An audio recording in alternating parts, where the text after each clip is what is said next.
African Union troops take on the Lord's Resistance Army, but some civilians remain in fear. The fight to control Zambia's lucrative copper mines.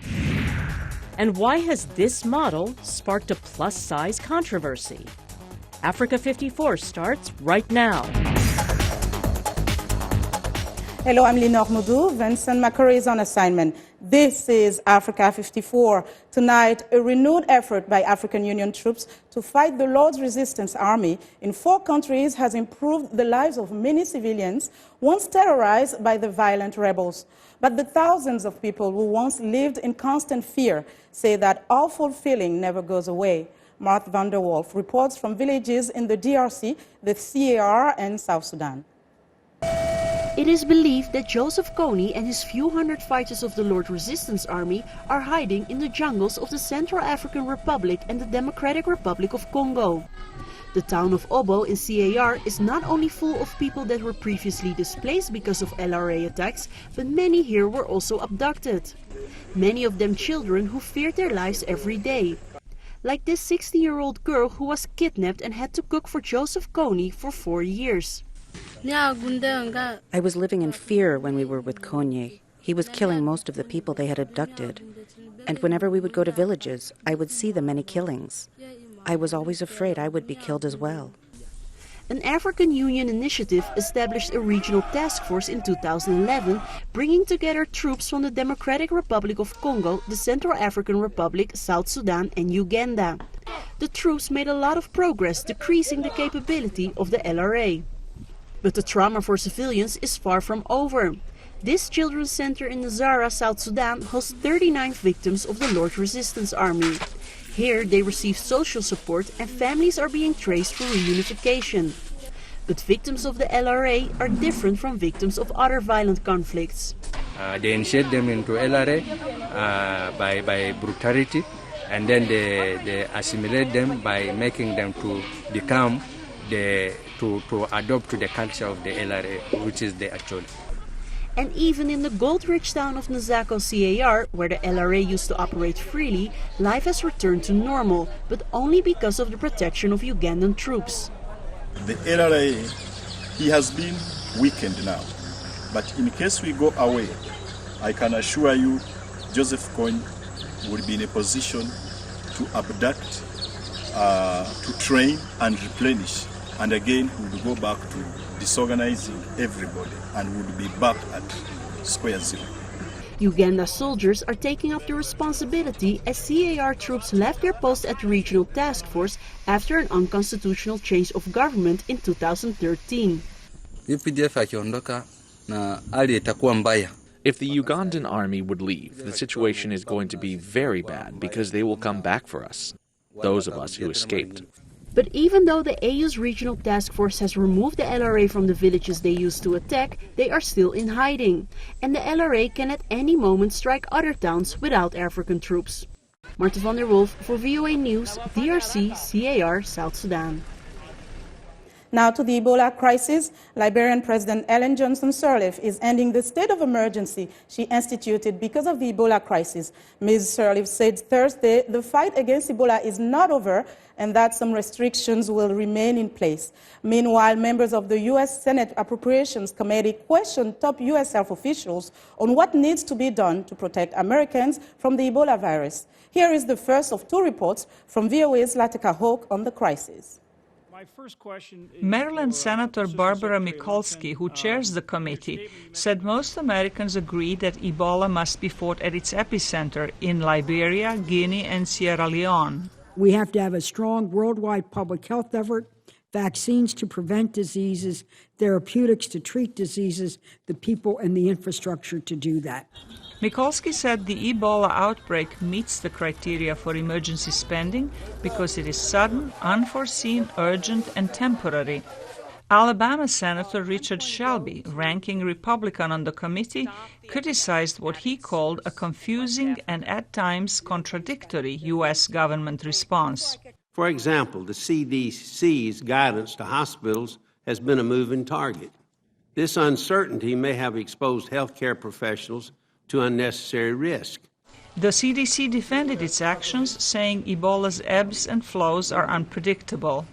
We see different trends in each of the three countries, and within each of the three countries, different trends in different areas. A Department of Defense official said the U.S. military's response to the Ebola threat was fast, comprehensive, and effective.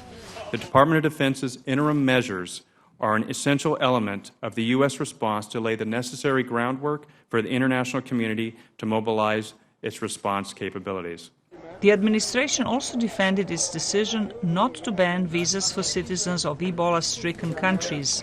My biggest concern with limiting the number of visas is that if the United States of America does that, a lot of other nations are going to follow us, which will have the effect of isolating those countries, which I don't think we want to see happen.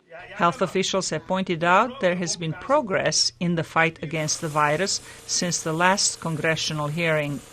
The next is that we've made a significant progress on the road to the testing of a vaccine for its efficacy, because we had just started the phase 1 trial at the time of the last hearing, and now the results look good in that trial. Both the administration and health officials said the battle against Ebola is far from over. They said the additional emergency funds are essential to stop the virus from spreading to neighboring countries and beyond. While Liberia, Sierra Leone, and Guinea have borne the brunt of the epidemic, we have also seen cases in Mali, Nigeria, Senegal, and Spain. And of course, isolated cases in the United States highlight the U.S. national security implications of this epidemic. About 50 organizations weighed in on the discussion with written testimonies supporting the spending and saying budget cuts have damaged U.S. preparedness. Zlatica Hoke, VOA News, Washington. And since the beginning of the Ebola outbreak, health officials worldwide have sought to inform the general public about the virus. Digital technology and the internet, when available, make this effort much easier. Doctors Without Borders this week launched an online training program for its staff and others interested in fighting Ebola. Once again, here's VOA's Zlatica Hoke. Doctors Without Borders has sent about 700 international aid workers so far into Ebola-ravaged Liberia, Guinea, and Sierra Leone. It has trained nearly 3,000 local people how to safely help the diseased, bury the dead, and fight the spread of the virus. But as the outbreak spiraled out of control, shortages of medical facilities and staff trained to deal with Ebola has become the main problem. The online course is designed to help train doctors, nurses, health educators, and others involved in fighting the virus at its source in West Africa. The information presented in 11 chapters is clear and simple enough for everyone to understand. Starting from the origin of the outbreak, the training moves on to protective strategies, treatment and psychological help, and ends with life after Ebola. At the end of each stage, tests help ensure that life-saving information is properly absorbed. For example, how to don layers of protective clothing in a safe manner before entering a highly contagious environment. The Ebola epidemic has sparked fear worldwide. It also has led to a boom in downloads for the online game Plague Inc., available on the Internet. In the game, the player creates and evolves a pathogen in an effort to destroy the world with a deadly plague. When the Ebola cases started happening in the West, we saw around a 50% increase in daily downloads of the game. And that's the first time that we've ever seen a real-world situation have an impact on downloads. The developer of Plague Inc. says he felt uncomfortable about the popularity of the game, in which the goal is to destroy humanity with different viruses.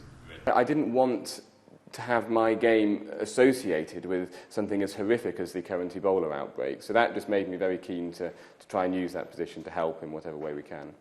Starting this month, players accessing the game are offered links to charity websites to aid the fight against Ebola. Plague Inc. has over 35 million players around the world, and that can be an enormously powerful force. If we can get these players to support these charities and to talk to people about the work that charities are doing and why it's so important that we take action against Ebola, then I think that's something very good. The developer says the game also is a powerful teaching tool about the spread of the outbreak. He says academics have approached him about using it in the classroom. Slavica Hoke, VOA News, Washington. A massive crowd gathered at the Eagles Square in Abuja, Nigeria's capital, on Tuesday as President Goodluck Jonathan declared his intention to run for a second term in office on the platform of the People's Democratic Party. Shehun Okinbaloye from our partner channels TV tells us the president reaffirmed that his government would continue to place priority on the fight against terror. Exactly 4 years when he declared to run for the 2011 election, and 12 days after he obtained the party's nomination form, hundreds of Nigerians stormed the Eagle Square in the nation's capital, Abuja, to witness Dr. Goodluck Jonathan declare his intention to seek a re-election in the 2015 presidential race.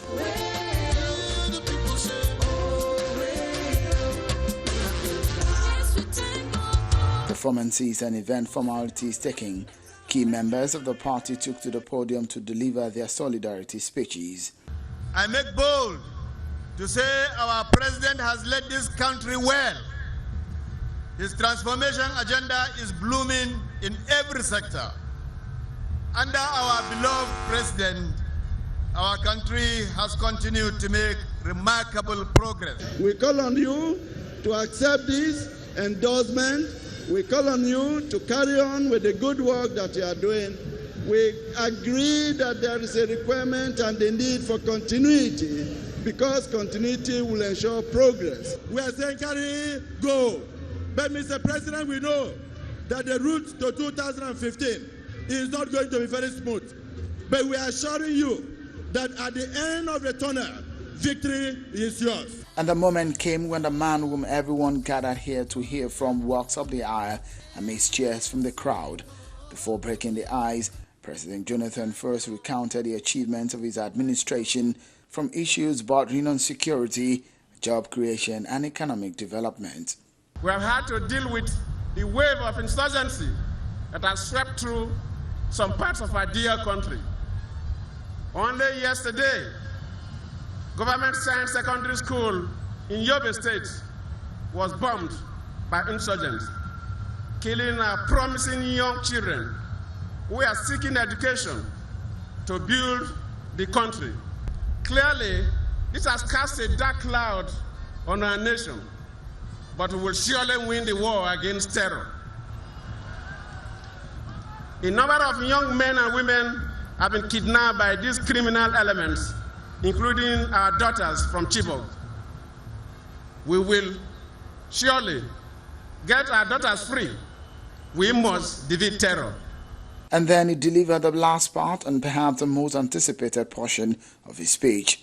Therefore, after seeking the face of God in quiet reflection with my family, and after listening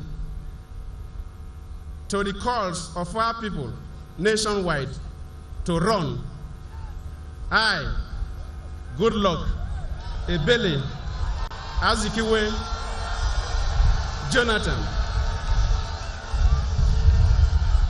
have accepted to present myself. The race has now commenced in earnest. The real test for the gladiators begin as they strategize to outmaneuver one another on the field, but ultimately the electorate will decide who carries the day. Shehun Okinbaloye, Channels Television News. We want to know what you think about Africa 54 and the stories we cover. Join the conversation on Facebook. The address is Africa 54, and check out our headlines 24/7 on voaafrica.com. Coming up, the battle over control of Zambia's copper mines. Stay with us.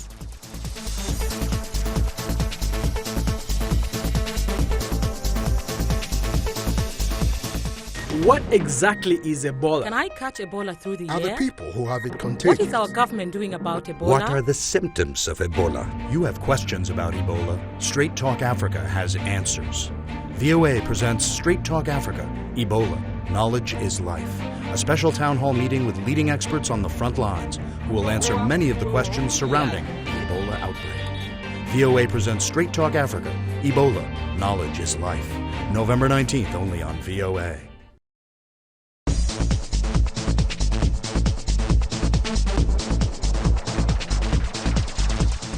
Now, Zambia is internationally recognized as a major producer of copper and cobalt and ranks as the world's 7th largest producer of copper, generating more than 3% of the world's production. Africa 54's Pauline Diho recently visited the nation's copper slag dump located in Wusakile Township, Kitwe, where illegal miners are appealing to the government to open up the mines. Copper mining is Zambia's main economic lifeblood, and the mineral accounts for close to 2/3 of the country's earnings. And copper mines are a major employer in the country of more than 14.5 million people. Privatization of the mines in the early 90s relieved the government from covering losses generated by the industry and greatly increased copper mining output. However, with privatization comes layoffs. It meant that some people had to be laid off, which resulted in high unemployment for people who depended on the mines for their livelihood. The youth here call this the Black Mountain. They argue that there are a lot of minerals. So they want the government actually to give them rights to legally mine this Black Mountain. There is an ownership controversy surrounding a Black Mountain. A group of Chinese investors are claiming ownership and are using the police to chase away thousands of young people who depend on this mountain. A drive through Wasikili Township confirms the controversy. I met up with a group of young people commonly known as jailboys, or illegal miners, who express their concern. Once they give us another opportunity to start working from here, they should also help us to look for people who are capable, who have machinery to help us. Davais Simiola is the area councillor of Wasikili Ward, Kitwe City Council.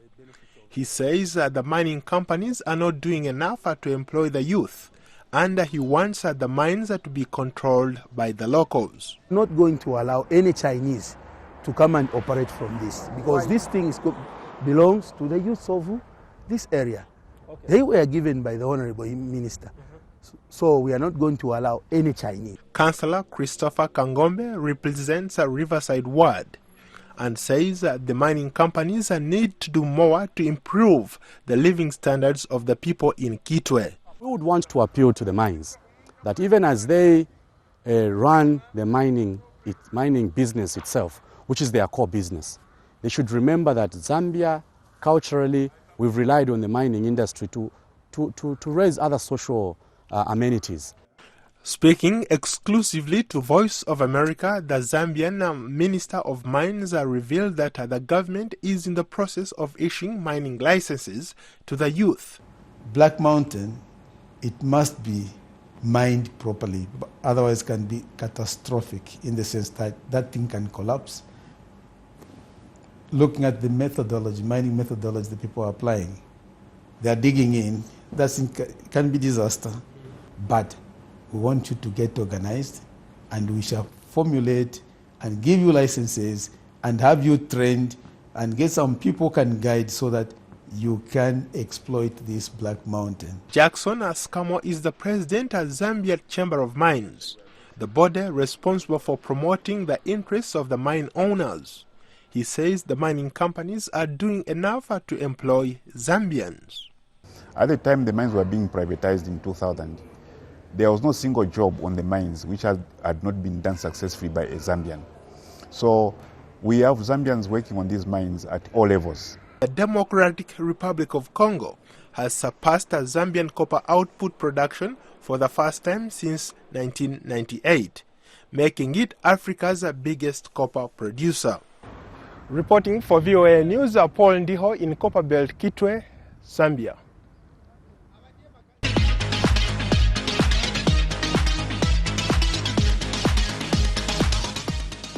Water, sanitation, hygiene touches on all aspects of family life, Poor hygiene and sanitation is the cause of major diseases like diarrhea and cholera.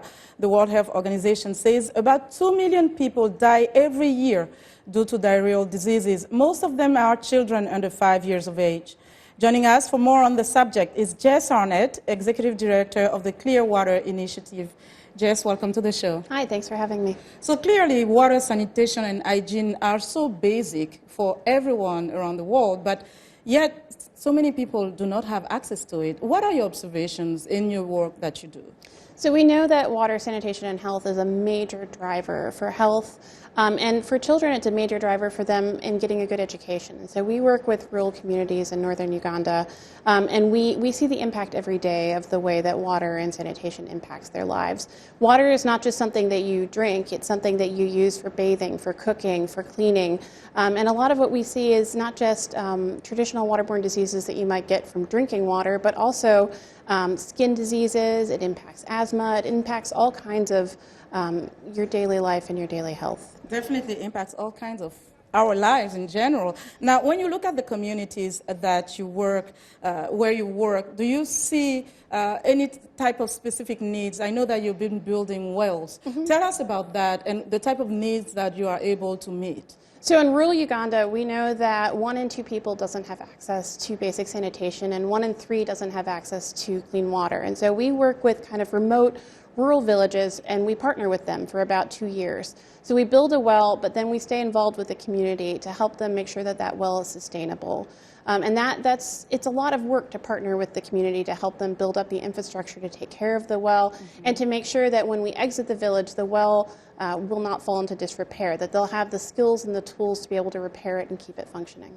So when it comes to hygiene, though, how do you approach it? Because sometimes it's not just about building a well. It's Right. the whole system. It's the way people live. It's the poverty in many cases. So how do we approach this? One of the single most impactful things that a community can do is hand washing. Hand washing is often called the vaccine that's without medicine. It's something that we work with the communities to do. And if communities start washing their hands, if there's regular hand washing with children and with mothers, you can dramatically reduce the incidence of diarrhea, and you can increase the quality of life for everyone in the community. So looking at the Clear Water Initiative, tell us about what you've been able to do so far. I know you've built some wells, as I mentioned earlier. Tell us about that. So we work with about 40 communities that represent about 12,000 people. And what we do in these communities, we build a well and we partner with the village. We're also running microfinance programs in some of our villages, and we're about to start working in schools next year. And what we do is we try to respond to what the community needs. So when we work with a village, we do an assessment and we talk to the community and ask them what they're looking for, and then we partner to try to help resolve their needs. We have a group of incredibly talented local staff. They're the ones out there leading the charge, and they're the ones trying to solve the problems in their own communities. And so they look at what the issues are and they come up with great solutions that we try to implement. And what type of impact have you seen so far, or do you hope to see? So we've already seen impacts in the communities we work in. You know, we work in the areas that Joseph Kony and the Lord's Resistance Army caused a lot of problems in, and people returned back to their homes after the end of the conflict in northern Uganda. And so some of the communities we work in, when they were gone for about a decade, their local water was destroyed. Their well was destroyed, or the stream they were using wasn't tended. And so we've seen communities essentially come back to life. One of the communities we work in, people were starting to return home, but there was no water. And what we saw is after we put the well in, the community has more than doubled. And the community chief told me that they view the well as their child because they see it as the future of the community. Okay, Ms. Arnett, thank you so much for joining us. That was great. And Jess Arnett is Executive Director of the Clear Water Initiative. Now it's time for a short break. Still to come on Africa 54. A plus-size controversy takes social media by storm. We'll be right back.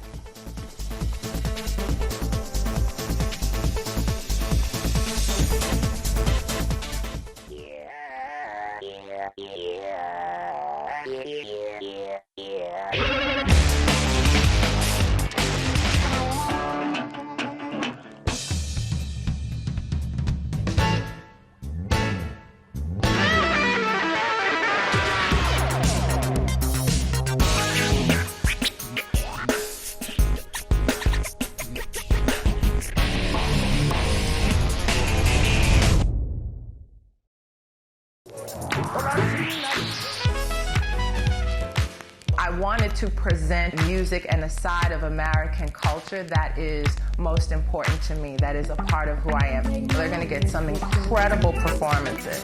That's one of the things I love, bringing these artists in so you can get to see them do what they do. It's soul music, and that's what music is. It's that which comes from the soul.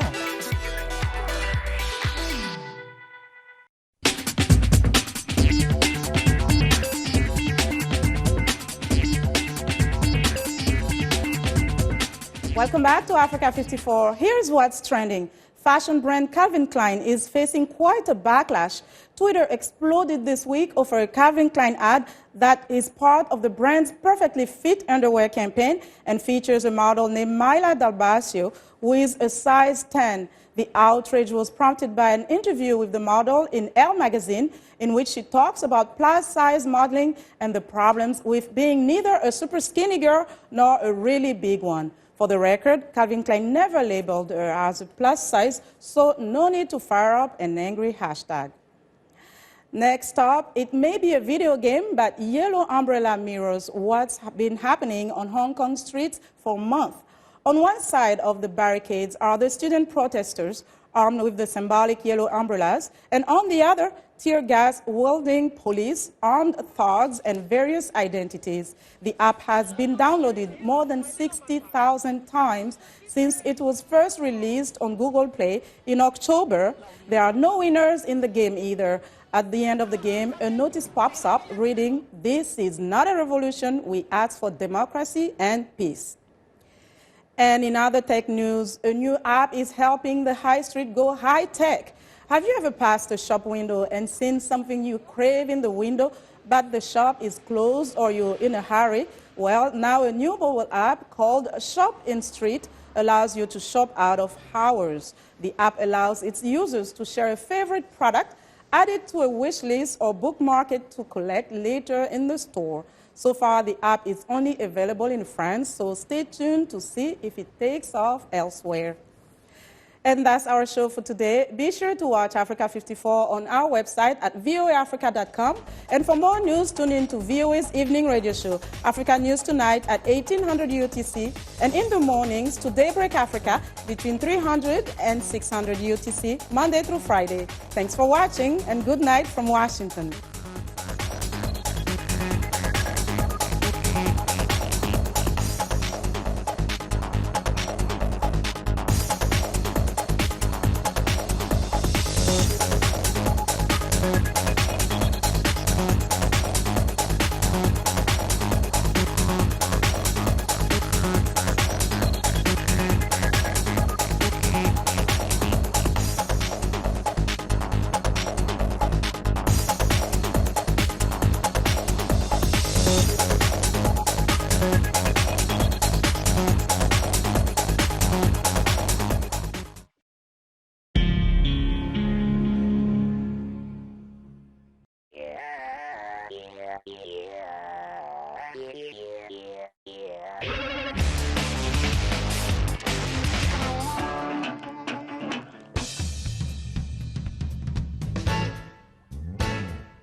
We are able to touch on things that are important to people on an everyday basis. Hello and welcome. I'm Vincent McCory. This is Africa 54.